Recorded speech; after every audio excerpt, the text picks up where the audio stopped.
I'd like to welcome my esteemed panel today. I have been extremely excited to have this discussion with each and every one of you.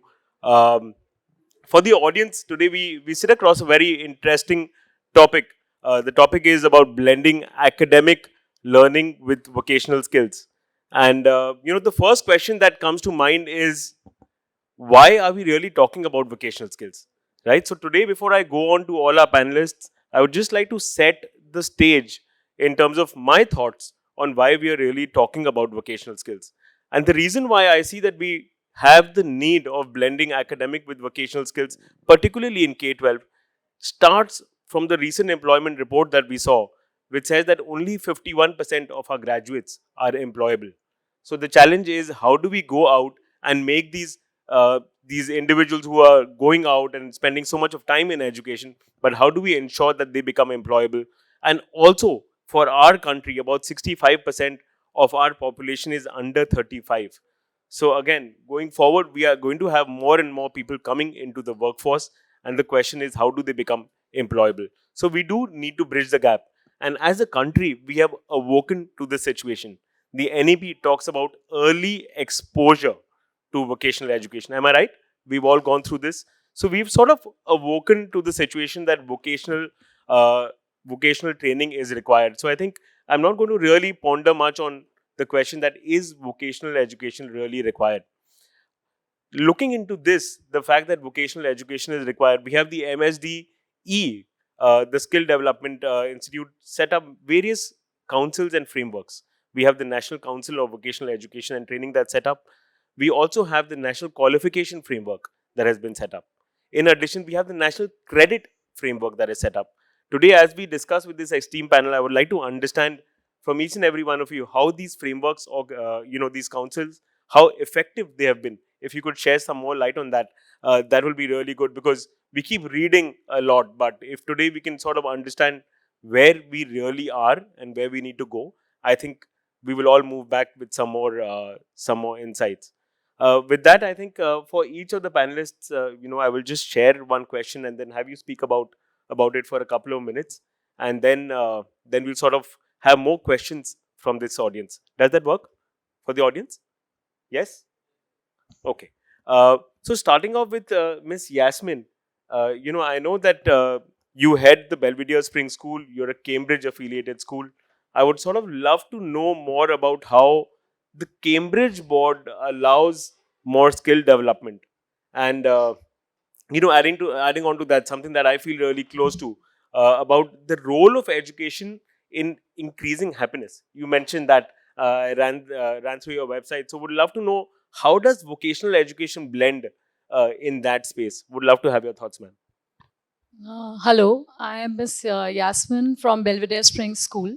I run a group of schools, Belvedere Spring School, Mumbai and Navi, Mumbai.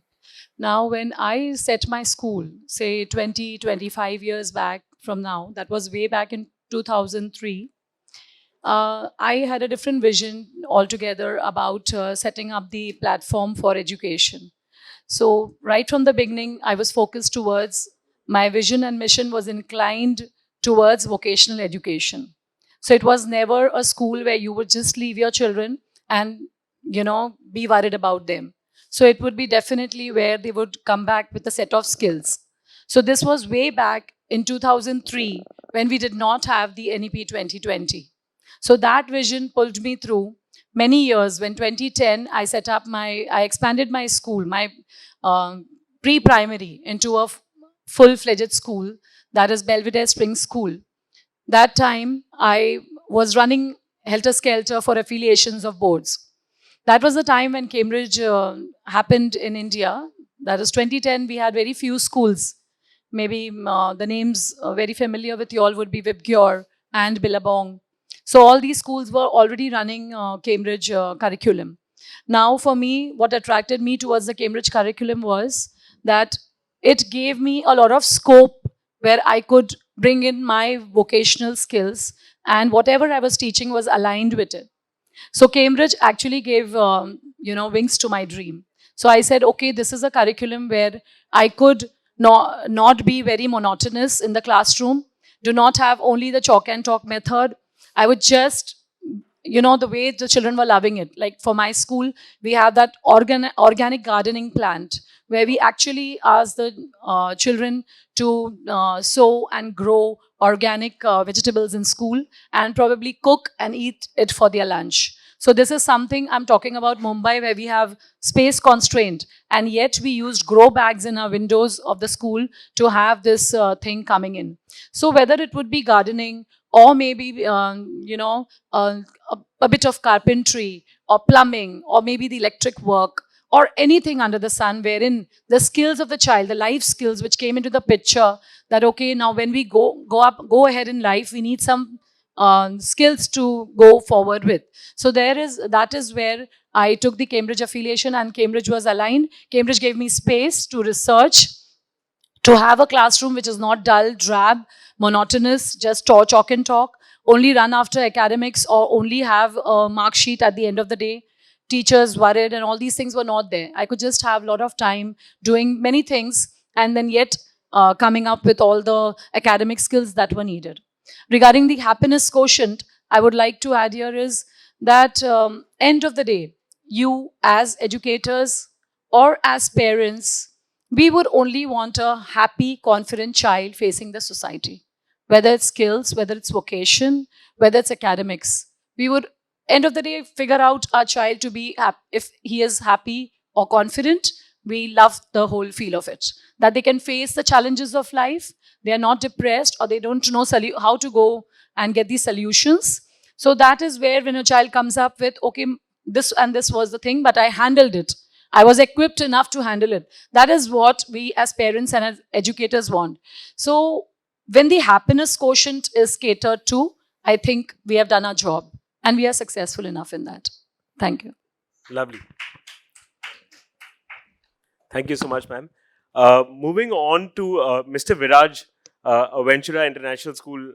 I've had the pleasure of recently meeting you and getting to know your background. And what excites me the most about your background is that you come in from an architect profession, right? A qualified Right. architect. How do you bring in, you know what, uh, what intrigues me is how do you bring in that architect background into the upgradation of schools and preparing them for the journey ahead, especially when it comes to vocational skills. And I also realized you had very interesting thoughts when it came to literacy and industry partnerships. So would love to sort of know your thoughts, especially given that many schools are today grappling with the challenges of upgrade.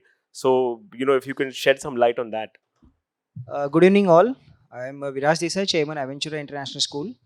I have a 26 years background in education industry as an architect, where I have developed and served more than 1,400 schools span Mumbai region and around 3,293 schools span India, including 22 states. After meeting all of trustees and owners and principals, every time there are a lot of things I have learned. After understanding that, in 2018 I started, okay, let's complete our first dream to establish my own school. I started a CBSE school, and after affiliation is received around 3 months back itself. But currently we have 1,500 students in the school, so it's small and it's growing. But in a compared to our growth, we are looking to raise around 10,000 student cap by 2030. After this, well, let's do some creative thing on a skill education. So we're launching two programs for our kids. One is called Child Entrepreneurship Program, and second is Child Literacy Program. Now this is very basic. We are working purely on a basics because 80% of students really don't know what exactly I'm learning in a school. In a Child Entrepreneurship Program, we focused on developing their skills required to be an entrepreneur, along with the certification what they want. At the end point, we don't want to wait only till the education. So we are providing them with the innovation fest at the year end, where we pledge at least first year minimum 50 CR to provide the child as the, you can say, the VCs or a investment fund for their ideas. This curriculum will be designed from 6, 7, 8, 9 till 12 standard.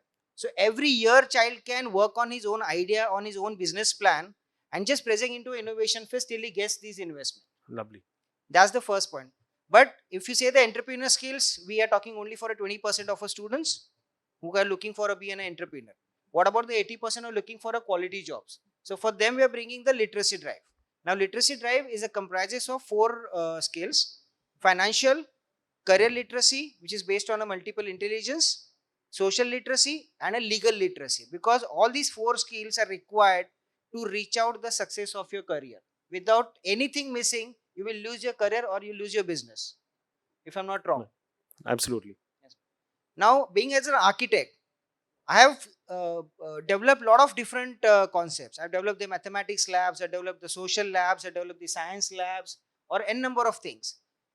Now I'm looking to innovate something where rather than a classroom based learning, why can't we get a lab based learning with the industry supports? Now there are a lot of key players who uh, come institution and tell, okay, we will invest, we will develop your labs, and we'll run our specialized courses. We can give them an opportunity. So the industry partnership will make child aware, okay, what education that I'm getting, what kind of skills I can develop, what kind of innovations I can bring in. Now, why we have focused on this? Because last month, Maharashtra state has already announced creating of 10 lakh entrepreneurs in Maharashtra. On the same basis, wherever the central government is been in a majority in number of states, they are present in this idea, creating the entrepreneurs. But how we will create the entrepreneurs? From where? The base will start in education industry. So why not we start from 6th standard onwards till 12th, where they can understand these skills. So this the industry partnership can bring a lot of change in the vocational skills. Lovely. Delightful to hear that. Um, within among all the challenges that we face today of parents wanting and supporting more academics, and of course, academics is important, but great to hear about how you've gone about and introduced skills as a part of the curriculum. And I'm sure you must have won the buy-in of a lot of parents and even the kids and teachers. But maybe interestingly, at some point, we will move on to discussing about the challenges that you faced in terms of what groundwork and what spade work you had to do. But I think let's hear from Mrs. Mehjabeen about her experiences. I know you had a preschool that you've started. Too early for skills, in my opinion, but not too early for existential skills, right? I think that is the age when you start learning those.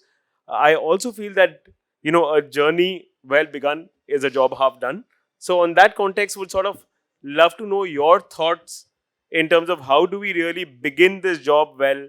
How do we win the buy-in of parents from the day one? And does the day zero, does the initiation of formal schooling make an impact on the way the child will accept or the parent will accept these skills at a later point in time?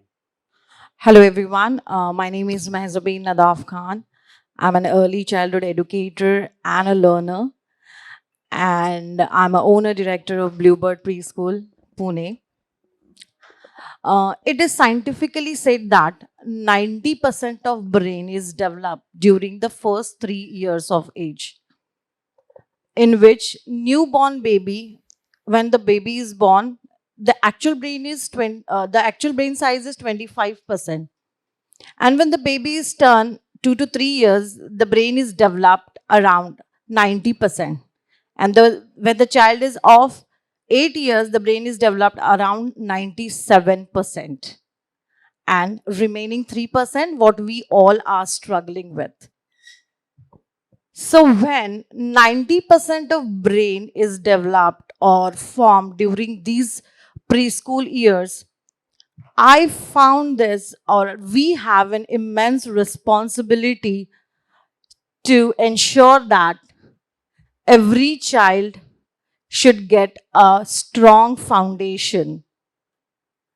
And for that, what preschool can do is, the preschool can create an environment where the child is able to learn with their 5 senses, and the child should be able to feel safe, secured, and obviously seen. And how we can do that is just providing a safe, nurturing, and a secure environment to the children, and where they can come up with their own uniqueness and their creativity and their own ideas. Thank you. Lovely, delightful to hear. And I think the question that I have, what goes through my mind with what you said is, does that sense of safety that a child kind of develops in the early years allow a grown-up adult to sort of go out, learn, fail? At that point in time, do you still feel emotional security? So what kind of role does early emotional safety sort of, is that a skill? And I think that's something that we will continue to discuss.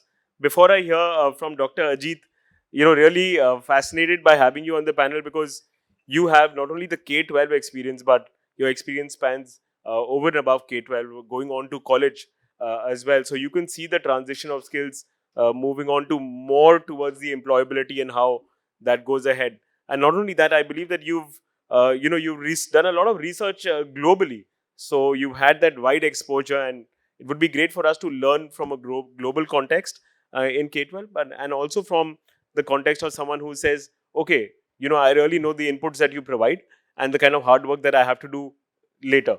Where do schools sort of miss, and where do school hit the right spot? Would love to have your thoughts. Thank you, Ambuj. A very good evening to all the esteemed panel members and the guests here. I'm Dr. Ajit Kurup. As said by Ambuj, we run educational institutions. We have 15 educational institutions in Navi, Mumbai. We run from pre-primary to post-graduation.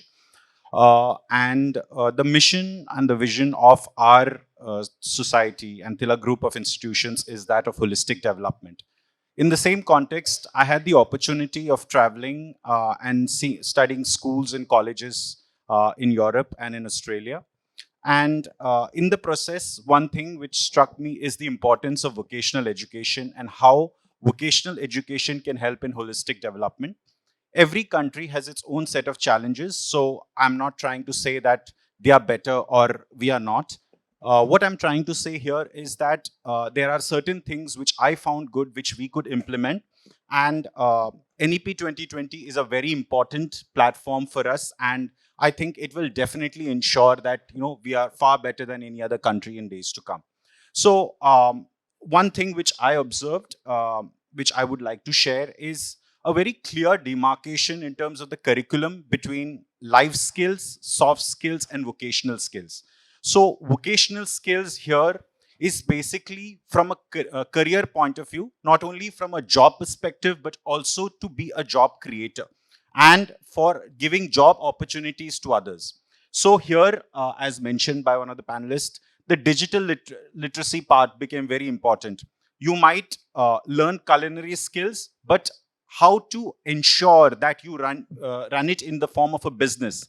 These were some of the aspects which I found very interesting there. The second thing which I found in India, we have this thing where vocational education is not considered as superior to your regular general education.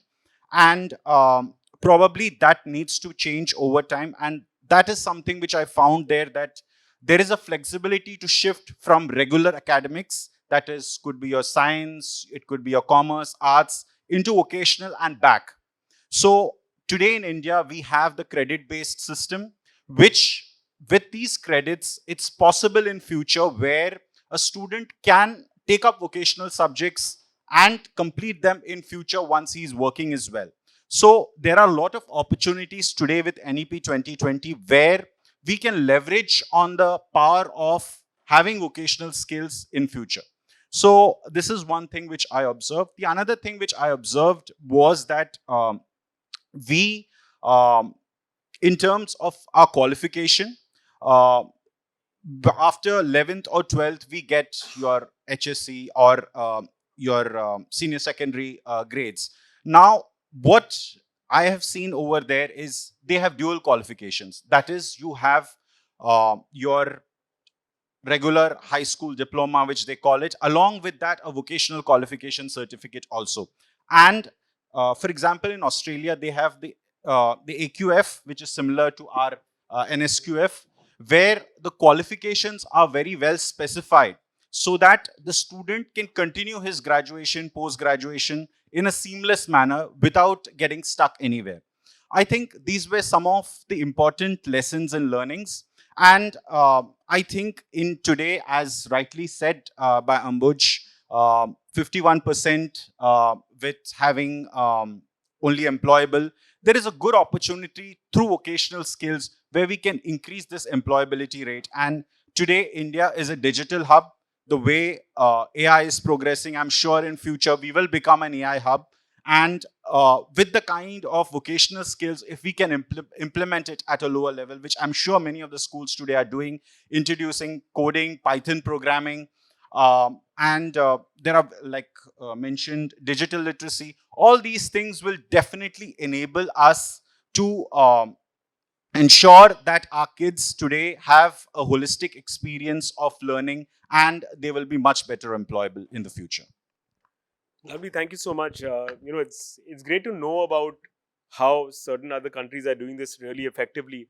I feel that and very recently I was reading that in spite of our increased focus on vocational skills, yet only about 2% of our children are receiving formal exposure to vocational skills, and only about 8% are receiving any kind of formal or informal exposure.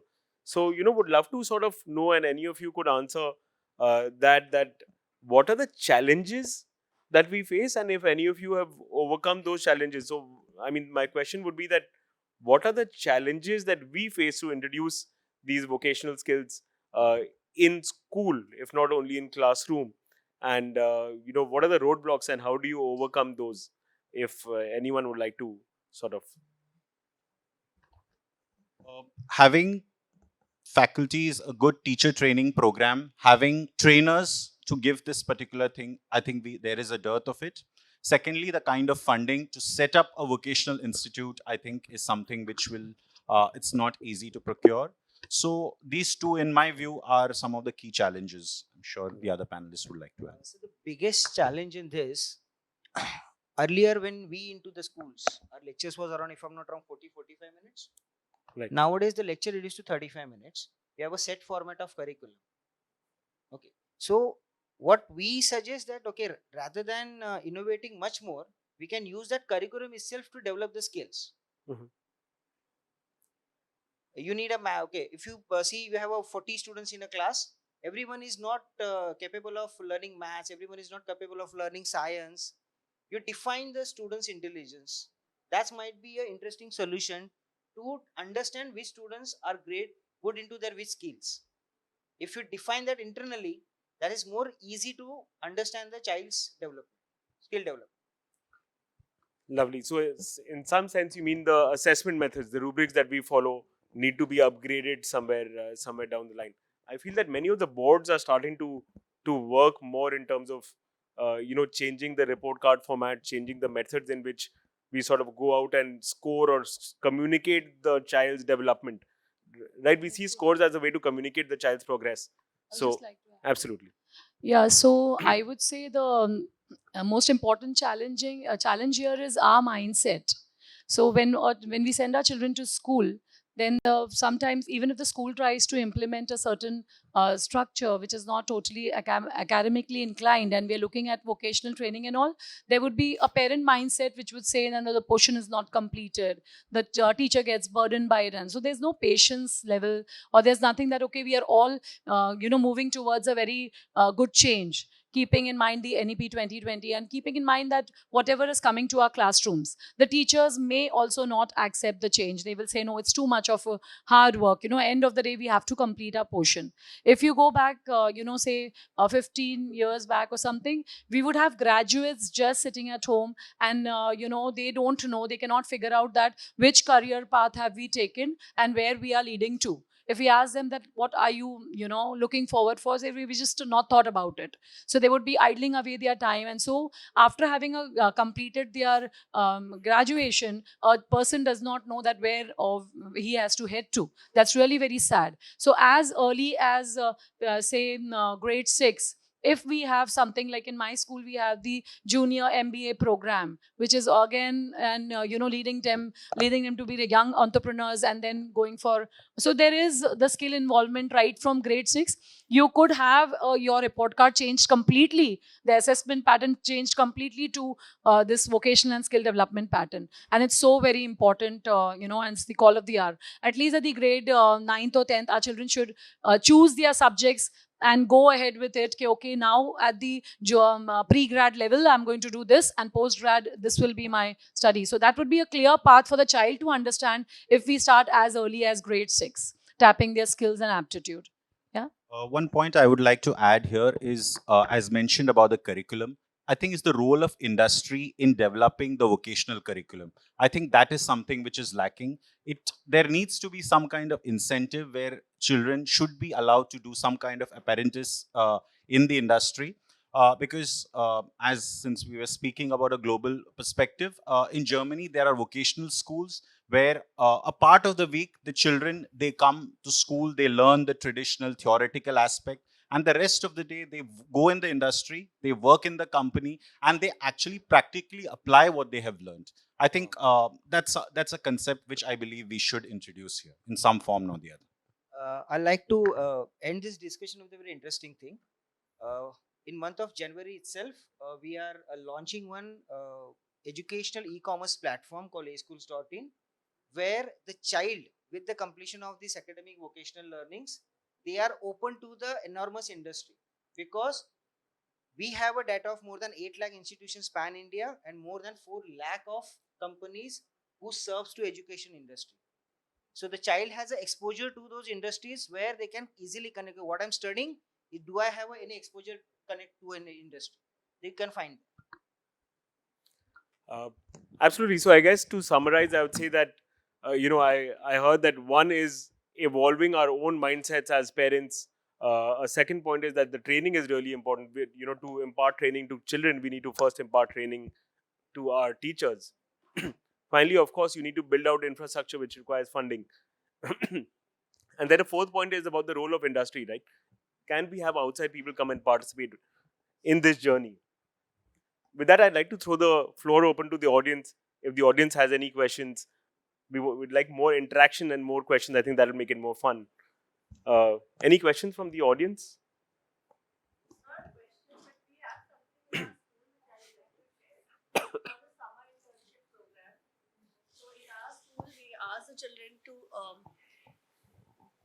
It's called the summer internship program. So we ask the children to select 3 career options. We give them strength, weakness, you first identify. And then we tell them, based on this, your strengths and weakness, which 3 career, 1, 2, 3, you number it. And then we send them for a 7-day internship during the summer holidays. We arrange for that in our school, and they go to, if they want to pursue law, then we associate, we have a tie-up with a lawyer, and the child goes in groups. We have, say, 10 children who are interested in pursuing law. So we send them to that firm, the advocate's office, the firm, and for 5 days in succession, the child goes, learns. Maybe he'll not learn much, but he'll get the feel of the profession. So we do that for every child of 10. Wonderful. That's something I just wanted to share since we were talking about vocational training and all. Absolutely. One more thing I would like to add on this, whatever ma'am said, we are taking parental this role also. So whoever is, since we are in Nasik, it's an industrial city. So we are asking parents, and they are only approaching us. Then okay, you can send for if those who want to go for the hotel management. Some of our parents, they are having hotels, so these children can go there. Like she said, our doctors are also there. So in a way, parents are also taking part in that. And at the end of this internship, they are getting proper certificate also, and they are maintaining this career file, career profile. And we are starting from grade 9. So by the time they are reaching till class 12, they are having their career file also, and it helps them to fix their career also. So this is a good thing that we are doing in our school. Thank you. Wonderful. I think it'll be interesting to sort of see that how that career file goes out and helps the child in terms of probably the admissions, or probably sort of not have to relearn the same things when they go to college. Yes, And initially, like they are choosing, suppose they are choosing in grade 9, they are choosing 5 careers.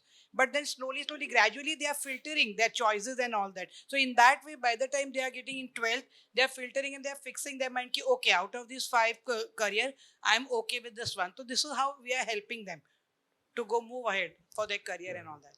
lovely. I always aspire to look forward to more collaboration among schools, and I think within their own respect, each and every school is doing so much.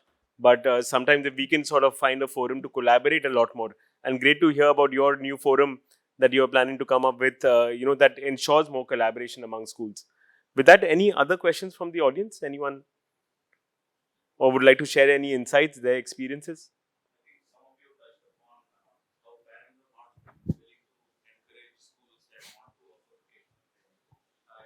Heard from someone recently that any parent who is working with their hands, they don't want their children to work with their hands anymore.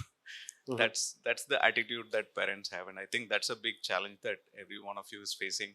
I'm glad to hear that you have initiatives going on, but how do you address this challenge? If we are to do this at a massive scale, then how do we address the challenge of parents' attitude? So when it comes to parents, they can be easily molded because everybody follows a parenting style inherited from their parents. There's no like you can have parenting workshops, you can conduct all of these at your school, but largely we do not have a parenting school, which could be one of the companies we can come up with. So that is one thing where we can see, we when we talk to them and counsel them, they are all ears and they understand, that we are doing everything for their best. So it's a challenge, but it's not like there's no solution to it. It can be overcome. Yeah. Ma'am, I like to differ on the solution part. We have thought of the solution, and as our initiative gets active in January itself, we are creating 2 boards of directors. One is board of academicians, where we'll be approaching the principals and directors of a schools who are interested to share their knowledge to the people or the knowledge to the parents. And on the other hand, the board of innovators. I need the industries owners to come forward to work out all the solutions that we can provide to the parents. And that's, you're saying that okay, there are a lot of parents, like if for an example they have a lower salaries, they say कि okay, we have a hands-on thing that हमारे बच्चे को ये नहीं करना है, but for that they are not having that literacy about it. They don't understand that I'm running a school. Okay, I have informed my 9th standard students before enrolling to the CBSE board. You list out your create your portfolio, create your interest in which field you want to go. Till 12th, whatever support they need to grow their career, that institution is provided. So that approach towards the student growth is required. Money is not a problem in the industry. If you have a good business idea, if you have a good profile, people are there to support you.